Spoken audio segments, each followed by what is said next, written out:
Hello mga paps, ito tayo ulit ha. Ngayon gagawin natin box splice naman, box splice. Meron na tayong 3 strand ulit. Nilagyan ko na ng tape.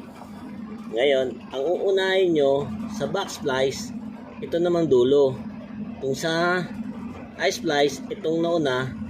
Ngayon sa box splice, ito naman. Titiklop nyo ganito. Susunod nyo itong gitna.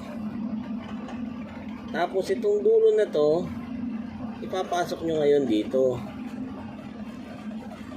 Ngayon, dahan-dahan yung hihilain.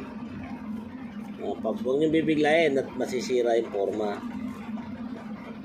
Kailangan maging ganito siya, mga paps. Kita nyo.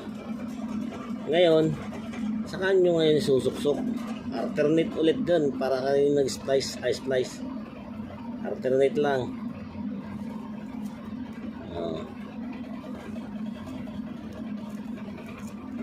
Madali-dali ito kaysa eye splice.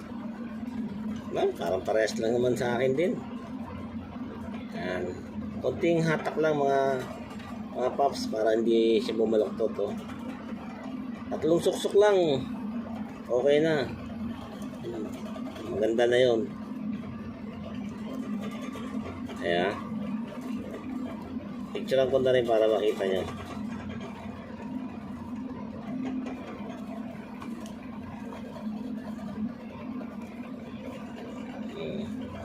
Ayan.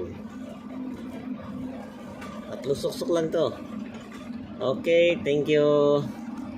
Sana may natutunan kayo. Paki-comment na lang.